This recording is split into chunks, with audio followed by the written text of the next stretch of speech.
নমস্কার, আমি এখন দাঁড়িয়ে আছি বাগবাজারে মায়ের ঘাটের কাছে। আপনারা পর্দায় দেখতে পাচ্ছেন বাগবাজার মায়ের ঘাটের প্রবেশপথে তরুণদা। সামনের রাস্তাটি হলো চিতপুর রোড বা রবীন্দ্র সরণি। এই বাঁদিক দিয়ে সোজা চলে গেলে শোভাবাজার, কুমোরটুলি, আহিরটলা হয়ে একেবারে হাওড়া ব্রিজ পর্যন্ত পৌঁছানো যায়। আর ডান দিকে এই রাস্তা দিয়ে সোজা একবার ডানলপ বা আরও উত্তরে চলে যাওয়া যায়। গঙ্গার পূর্ব দিকে অর্থাৎ কলকাতার দিকে গঙ্গার ধার বরাবর অনেকগুলি ঘাট আছে। আমি সেই সমস্ত ঘাটগুলি নিয়ে 4টি ভিডিও বানিয়েছি। এটি হলো পঞ্চম ভিডিও।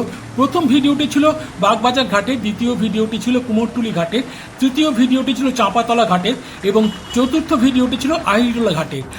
আমার জার্নিটা ছিল এইরকম: উত্তরে বাগবাজার ঘাট থেকে চাঁপাতলা ঘাট, আবার মধ্য কলকাতার আহিরটলা ঘাট থেকে চাঁপাতলা ঘাট, অর্থাৎ উত্তর থেকে মধ্য কলকাতার একটা সরল রেখা গঙ্গার ধার বরাবর আমি সম্পূর্ণ করতে পেরেছিলাম।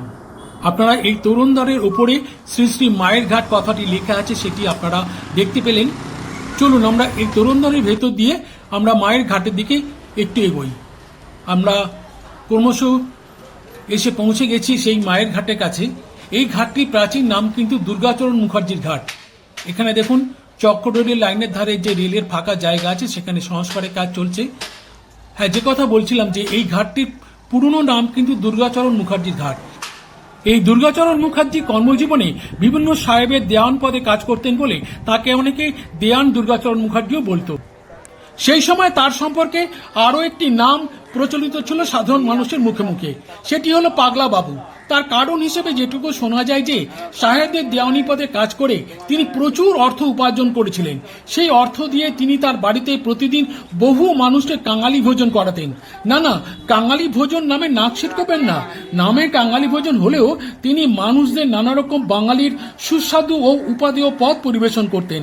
অন্যদিকে সাহেবদের দেওয়ানি পদে কাজ করতেন বলে অহংকারী ও দম্ভে সেই সময় কলকাতা বহু ধনী ও নামী মানুষদের সাথে খারাপ ব্যবহার করতেন এবং তিরস্কার করতেন।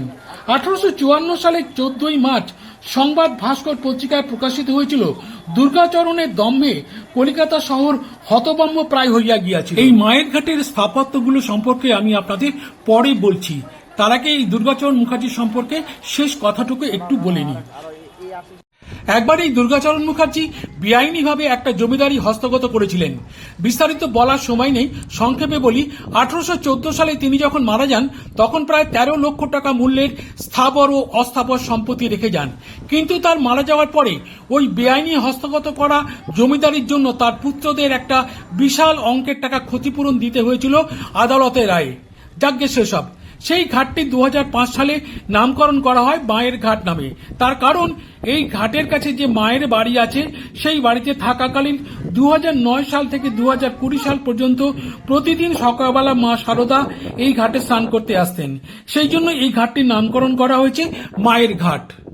সেই জন্য মায়ের ঘাটের কথা বলতে গেলে মায়ের বাড়ির কথা একটু বলতে হয়। চলুন আমরা মায়ের বাড়ির কথা একটু শুনে নিই। আপনারা পর্দায় দেখতে পাচ্ছেন মায়ের বাড়ি। এই মায়ের বাড়ি থেকে মায়ের ঘাটের দূরত্ব কিন্তু খুব একটা বেশি নয়। তার আগে বলিনি এই মায়ের বাড়িতে আপনারা কি করে আসবেন। আমি এখন দাঁড়িয়ে আছি বাগবাজার স্ট্রিটে। আমার পেছনে রয়েছে গিরিশ মঞ্চ, আর সামনে যে রাস্তাটা দেখছেন এই রাস্তাটাই হলো বাগবাজার স্ট্রিট। এই রাস্তা দিয়ে ডান দিকে চলে গেলে সোজা বাগবাজার ঘাটে চলে যাওয়া যায়, আর এই রাস্তার বাঁ দিক দিয়ে সোজা চলে যাওয়া যায় বাগবাজার বাটায়। আপনারা বাগবাজার বাটা থেকে এখানে আসতে পারেন বা বাগবাজার ঘাটেও এখানে আসতে পারেন। আমার বাঁ দিকে রয়েছে গিরিশ মঞ্চ। বড় বড় উঁচু উঁচু দেবদারু গাছের আড়ালে গিরিশ মঞ্চের স্থাপত্য প্রায় ঢাকায় পড়ে গেছে। আপনাদের দেখাবো। এই দেখুন গিরিশ মঞ্চের যে স্থাপত্য, তার গায়ে লেখা রয়েছে গিরিশ মঞ্চ। আপনাদের দেখানোর চেষ্টা করছি। এই গিরিশ মঞ্চের ডান দিক দিয়ে গেলে আপনারা মায়ের বাড়ি পৌঁছে যাবেন। দেখাবো আপনাদের সেই রাস্তাটি। এই যে বাগবাজার স্ট্রিট, আর বাঁ দিকে রয়েছে গিরিশ মঞ্চ, আর তার পাশ দিয়েই চলে গেছে একটি রাস্তা। দেখাবো আপনাদের রাস্তাটা। একবারে গিরিশ মঞ্চের ডান দিক ঘেঁষে এখানে বাঁ দিকে একটি ক্লাব আছে। দেখুন এই যে রাস্তাটি হলো, এটি হলো রামকৃষ্ণ লেন। এই রাস্তা দিয়ে সোজা চলে গেলে মায়ের বাড়ি পৌঁছানো যায়। আর রাস্তায় ঢুকার মুখে বাঁ দিকে দেখুন লেখা রয়েছে এই পথে মায়ের বাড়ি বলে একটা তীর চিহ্ন দেওয়া আছে। এটি হলো একটি ক্লাব ঘর। এই ক্লাব ঘরের পাশে যে রাস্তাটি আছে রামকৃষ্ণ লেন, এই রাস্তা দিয়ে সোজা চলে যাওয়া যায় মায়ের বাড়ি। চলুন আমরা মায়ের বাড়ির দিকে এগোবার চেষ্টা করি। এই রামকৃষ্ণ লেন দিয়ে ঢুকলেই ডান দিকে পড়বে এরকম একটি স্থাপত্য বা মন্দির। এটি হলো মা অন্নপূর্ণা মন্দির। দেখুন বাড়ির গায়ে একটি বড়সড় বোর্ড লাগানো রয়েছে, মা অন্নপূর্ণা মন্দির। আমরা এই বাড়ি বা মন্দিরের ভেতরে প্রবেশ করব। এই বোর্ডটির ডান দিকেই রয়েছে এই বাড়িতে বা মন্দিরে ঢোকার প্রবেশপথ। আপনাদের প্রবেশপথটি দেখানোর চেষ্টা করছি। এই প্রবেশপথ দিয়ে আমরা মন্দিরের ভেতরে প্রবেশ করব এবং মন্দিরের গর্ভগৃহে যে বিগ্রহটি আছে সেটি আপনাদের দেখানোর চেষ্টা করব। আপনারা দেখতে পাচ্ছেন মন্দির চত্বরটি খুব ছোট্টখাটো মন্দির এবং মন্দিরটি পঞ্চরত্ন শৈলীতে নির্মিত। মাথার উপরে 5টি চূড়া আছে। সামনের নাট মন্দিরটি সাবেকি আমলের, উপরে কাঠের ঝিলমিল দেওয়া রয়েছে। এখানে কিছু গাছপালা আছে। মন্দির চত্বরটি বেশ পরিষ্কার পরিচ্ছন্ন। মন্দিরের সেবায়েতগণ মন্দিরের ডান দিকে থাকেন। আপনারা দেখছেন মন্দিরের সামনে নাট মন্দিরটি সুন্দর করে বাঁধানো, আর গর্ভগৃহটি আপনারা দেখতে পাচ্ছেন, এটাও বেশ সুন্দর কারুকার্য করা। দূর থেকে জুম করে গ্রিলের ভেতর দিয়ে মায়ের বিগ্রহটি দেখাবার চেষ্টা করছি আপনাদের। পুরো মূর্তিটি আপনাদের ভালো করে পরে দেখাবো। এই দেখুন, নাট মন্দিরের চাতালে একটি ফলক রয়েছে। এখানে লেখা রয়েছে, সর্ববিজয় কবচ আবিষ্কারক শ্রী গোবিন্দচন্দ্র সরকার এবং তস্য পত্নী শ্রীমতী তুলসী মণি দাসী কর্তৃক প্রতিষ্ঠিত সন 1329 সাল 5ই চৈত্র।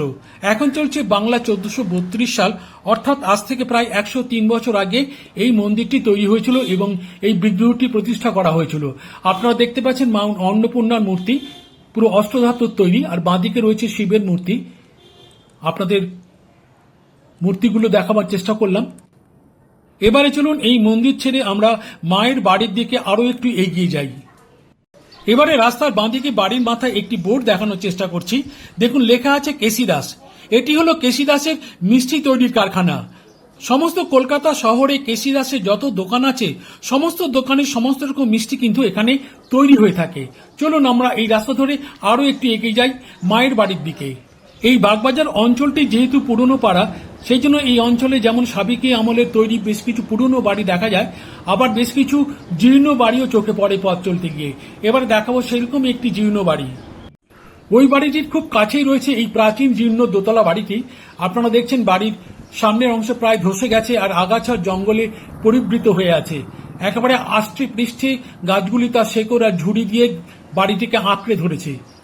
আপনাদের সেই জীর্ণ প্রাচীন বাড়িটি দেখানোর চেষ্টা করলাম। চলুন আমরা এই পথ দিয়ে আরো একটি এগিয়ে যাই মায়ের বাড়ির দিকে। আমরা ক্রমশ মায়ের বাড়ির কাছে এসে পৌঁছে গেছি। মায়ের বাড়ির কাছে একটি সুন্দর অলঙ্করণ সমৃদ্ধ একটি প্রবেশ পথ চোখে পড়ল। সেটি আপনাদের না দেখিয়ে পারলাম না। দেখুন কত সুন্দর অলঙ্কৃত একটি প্রবেশ পথ। আজকালকার দিনে এই ধরনের প্রবেশ পথ কিন্তু দেখা যায় না। আপনাদের সেই অপূর্ব দৃশ্যটি দেখানোর চেষ্টা করছি। দেখুন, লেখা আছে মঙ্গল আলয়, আর উপরে দুটো হাঁস মুখোমুখি রয়েছে। একটু ক্লোজে নিচে দেখানোর চেষ্টা করছি। বাড়িটি একটু জীর্ণ হয়ে পড়েছে, মলিন হয়ে পড়েছে, কিন্তু তার ঐতিহ্য বা আভিজাত্য কিন্তু এখনো অক্ষুণ্ণ রয়েছে। আমরা মায়ের বাড়ির কাছে এসে পৌঁছে গেছি। এটি হলো রামকৃষ্ণ লেন। এই রাস্তাটি দিয়েই আমরা গিরিশ মঞ্চের ডান দিক থেকে এখানে এসে পৌঁছে গেছি। এই রাস্তার বাঁদিকে টার্ন নিলে, এই যে ভদ্রমহিলা যাচ্ছেন, এই বাঁদিকে টার্ন নিলে কিন্তু মায়ের বাড়ি চোখে পড়বে। চলুন আমরা মায়ের বাড়িতে যাই। এবারে আমরা মায়ের বাড়ির দিকে যাব। এই রাস্তা দিয়ে একটু এগুলি ডান দিকে পড়বে মায়ের বাড়ি। এই মায়ের বাড়ির একটা ইতিহাস আছে, সেই ইতিহাসটা আপনাদের একটু শুনিয়ে দিই। 1886 সালে ঠাকুর শ্রীরামকৃষ্ণ দেবের তিরোধানের পর মা সারদা দেবী আর দক্ষিণেশ্বরে ফিরে যাননি। তিনি বিভিন্ন জায়গায় থাকতে শুরু করেছিলেন। কামারপুকুরও বেশ কিছুদিন ছিলেন। কলকাতায় তিনি বিভিন্ন ভাড়া বাড়িতে কাটিয়েছেন। এদিকে উদ্বোধন পত্রিকাও কিন্তু কলকাতার বিভিন্ন ভাড়া বাড়ি থেকে প্রকাশিত হতো। স্বামীজি আমেরিকা থেকে স্বামী শিবানন্দকে চিঠি লিখলেন দুটোরই স্থায়ী ঠিকানা তৈরি করার জন্য। উদ্বোধন পত্রিকার স্থায়ী অফিস এবং শ্রী শ্রী মায়ের স্থায়ী বাসস্থানের দায়িত্ব নিলেন তৎকালীন রামকৃষ্ণ মঠ ও মিশনের সম্পাদক স্বামী শারদানন্দ বা শরৎ মহারাজ। শুরু হয় জমি খোঁজা, কিন্তু জমি কিনতে গেলে এবং বাড়ি তৈরি করতে গেলে তো অনেক টাকার দরকার। টাকার সংস্থান হবে কি করে? ওই যে কথায় আছে না, ভক্তের বোঝা ভগবানে বয়, এক্ষেত্রেও তাই হলো। বাগবাজারের এক ধনী ও রামকৃষ্ণ অনুরাগী এক খড়ের ব্যবসায়ী, যার আসল নাম কেদারনাথ দাস, তাকে সবাই বলতো খেরো দাস, কারণ সেই সময় তিনি বিচালি বা খড়ের ব্যবসা করতেন। আপনারা জানেন যে বাগবাজারে একটা ঘাট ছিল যার নাম বিচালি ঘাট। এখন অবশ্য সেই ঘাটের কোনো অস্তিত্ব নেই, কিন্তু নামটি রয়ে গেছে। সেই কেদারনাথ দাস বেশ কিছুটা জমি সন্ন্যাসীদের দান করলেন, কিন্তু তার একটা শর্ত ছিল যে এখানে প্রতিদিন ঠাকুরের সেবা করতে হবে। শর্ত মেনে নিলেন স্বামীজিরা। জমি তো পাওয়া গেল, কিন্তু জমির উপর বাড়ি তৈরি হবে কি করে? সেই অর্থের যোগানটা আসবে কোত্থেকে? উপায় একটা পাওয়া গেল। উদ্বোধন পত্রিকার অফিসে যে সমস্ত বইপত্র ছিল সেগুলো বিক্রি করে পাওয়া গেল 2700 টাকা। সেই টাকার উপর নির্ভর করেই শুরু হলো বাড়ি তৈরির কাজ। পরবর্তীকালে বিভিন্ন জনের কাছ থেকে টাকা ধার করে বাড়ি তৈরি করা সম্পূর্ণ হয়েছিল। প্রথমে একতলা ও পরে দোতলা তৈরি করা হয়। 1908 সালে উদ্বোধন পত্রিকার অফিস চলে আসে এই ঠিকানায় এবং 1909 সালে এই বাড়িতে শ্রী শ্রী মায়ের পদার্পণ ঘটেছিল। তারপর থেকে 1920 সাল অর্থাৎ মায়ের তিরোধান পর্যন্ত তিনি এই বাড়ির দোতলার একটি ঘরে থাকতেন। সেই ঘরে এখন মায়ের একটি ছবি রাখা আছে, সেখানে অনেকে শ্রদ্ধা জানান, ধ্যান করেন। শুধু দেশীয় মানুষরা নন, বিদেশ থেকেও প্রচুর মানুষ এখানে আসেন, মাকে শ্রদ্ধা জানান, ঠাকুরকে শ্রদ্ধা জানান, স্বামীজিকে শ্রদ্ধা জানান। বাড়ির ভেতরে ভিডিও ছবি তোলার নিষেধাজ্ঞা থাকায় বাড়ির ভেতরের ছবি আপনাদের দেখাতে পারলাম না। তবে একটা কথা বলে রাখি যে উদ্বোধন পত্রিকার অফিস কিন্তু এই বাড়ি থেকে সরে গেছে। এই বাড়ি থেকে সামান্য দূরে তৈরি হয়েছে নতুন একটা বড়সড় বাড়ি, সেখান থেকে উদ্বোধন পত্রিকা নিয়মিতভাবে প্রকাশিত হয় এবং আরও নানান ধর্মীয় বই এবং নানা দর্শনের বই কিন্তু উদ্বোধন কার্যালয় থেকে প্রকাশিত হয়। হেরিটেজ কমিশন এই উদ্বোধন কার্যালয়কে গ্রেড 1 হেরিটেজের তকমা দিয়েছে। মায়ের বাড়িটিকেও হেরিটেজ 1 তকমা দেওয়া হয়েছে, সেই ফলক আপনাদের দেখাবো। এবারে আপনাদের দেখাচ্ছি মায়ের বাড়িটিকে হেরিটেজ কমিশন থেকে যে গ্রেড 1 হেরিটেজ তকমা দেওয়া হয়েছে সেই মর্মে একটি ব্লু প্লেক লাগানো আছে মায়ের বাড়িতে। সেই ব্লু প্লেকটি আপনাদের দেখাচ্ছি। আর এখানে মায়ের বাড়ির সামনে গ্রিলে একটি নোটিশ বোর্ড টাঙানো আছে, সেখানে মায়ের বাড়ির দর্শনের সময়সূচি লেখা আছে পরিষ্কারভাবে, আপনারা দেখতে পাচ্ছেন সেই বোর্ডটি। এবারে আমরা মায়ের বাড়ি থেকে বেরিয়ে বাঁদিকে রাস্তা ধরে আমরা এগিয়ে যাব মায়ের ঘাটের দিকে। চলুন আমরা মায়ের ঘাটের দিকে এগিয়ে যাই। মায়ের বাড়ি থেকে বেরিয়ে একটা বাঁকের মুখে দাঁড়িয়ে আছি আমরা। এই যে রাস্তাটি দেখছেন এই রাস্তা দিয়ে আমরা মায়ের ঘাটের দিকে যাব। এই রাস্তাটির নাম হলো দুর্গাচরণ মুখার্জি স্ট্রিট। যে দুর্গাচরণ মুখার্জির কথা আপনাদের ভিডিও শুরুতেই বলেছি, মায়ের ঘাটের আগের নামকরণ ছিল দুর্গাচরণ মুখার্জির ঘাট। এখানে একটি বোর্ডে দুটি তীরচিহ্ন দেওয়া রয়েছে। ওপরের তীরচিহ্নে লেখা রয়েছে শ্রী শ্রী সারদা মায়ের বাড়ি, আর নিচে যে তীরচিহ্ন রয়েছে শ্রী শ্রী সারদা মায়ের ঘাট। অর্থাৎ এই বাঁদিকে রাস্তা দিয়ে আমরা গেলে বাগবাজারে মায়ের ঘাটের কাছে পৌঁছে যাব। চলুন আমরা মায়ের ঘাটের দিকে এগিয়ে যাই। দুর্গাচরণ মুখার্জি স্ট্রিট দিয়ে বেরিয়ে আমরা মায়ের ঘাটের কাছে এসে পৌঁছে গেছি। এখান থেকেই আমাদের আজকের ভিডিওর গল্প বলা শুরু হয়েছিল। আবার আমরা ঘুরে ফিরে সেই ঘাটের কাছে এসে পৌঁছে গেছি। চলুন আজকে আমরা ঘাটের ভেতরে প্রবেশ করি এবং ভেতরের স্থাপত্যগুলো সম্পর্কে একটু জেনে নিই। তার আগে ঘাটের প্রবেশপথে তরুণদ্বারের স্থাপত্য শৈলীটা আপনাদের একটু দেখিয়ে নিচ্ছি। আপনাদের দেখছেন সেই স্থাপত্য শৈলী। 2005 সালে কিন্তু এই ঘাটটিকে তৈরি করা হয়েছিল বা সংস্কার করা হয়েছিল। এই তোরণদ্বারের ডান দিকে নিচে একটি বড়সড় ফলক রয়েছে। এই ফলকে যা লেখা আছে তার সারমর্ম হলো বাগবাজারের রামকৃষ্ণ বয়েজ স্পোর্টিং ক্লাবের প্রাথমিক উদ্যোগে 2005 সালে এই ঘাটটিতে সংস্কার বা নতুন করে কিছু স্থাপনা তৈরি করা হয়েছিল। তারপর 10 বছর বাদে অর্থাৎ 2015 সালে এই ফলকটি লাগানো হয়েছে। চলুন ঘাটের ভেতর দিকে ঢোকা যাক। প্রবেশপথের তোরণদ্বারের উপরের দিকটা একটু লক্ষ্য করুন, এখানে কিন্তু কোনো ছাদ নেই। কতগুলো আড়াআড়ি বা লম্বালম্বিভাবে বিম রয়েছে এবং এটা দেখতে কিন্তু খুবই ভালো লাগছে। আমরা গঙ্গার ঘাটের কাছে এসে পৌঁছে গেছি। আপনারা পর্দায় বাঁদিকে যে স্থাপনাটি দেখছেন এখানে নানা অনুষ্ঠান হয়ে থাকে। আজকে যেমন একটি শ্রাদ্ধের অনুষ্ঠান চলছে, আপনাদের দেখানোর চেষ্টা করছি। এখানে এইরকমই অনুষ্ঠান হয়ে থাকে। এর পাশ দিয়েই বয়ে চলেছে পতিত পাবনী গঙ্গা। আপনারা দেখছেন গঙ্গা সেই অপরূপ দৃশ্য। আর গঙ্গার ডান দিকে একটা সুন্দর বাঁক রয়েছে। অনেকে বলেন যে এই বাঁকের জন্যই নাকি এই অঞ্চলের নামকরণ করা হয়েছে বাগবাজার। তবে তা নিয়ে কিন্তু ঐতিহাসিকদের মধ্যে মতভেদ রয়েছে। বাগবাজারে মায়ের ঘাটের কাছেই আছে বাগবাজার চক্ররেলের স্টেশন। আপনাদের সেই স্টেশনটি দেখানোর চেষ্টা করছি। আপনারা বাগবাজার চক্ররেলের স্টেশনে এলেও কিন্তু মায়ের ঘাট দেখতে পাবেন। মায়ের ঘাটের দুদিকে দুটো স্থাপনা আছে, আপনারা দেখতে পাচ্ছেন দুদিকে দুটো স্থাপনা। ডান দিকে যে স্থাপনাটি রয়েছে এখানে হচ্ছে মেয়েদের পোশাক পরিবর্তনের ঘর, আর বাঁ দিকে রয়েছে বিভিন্ন অনুষ্ঠান যেখানে হয়। আপনাদের সে ঘরের কথা আগেই দেখিয়েছি।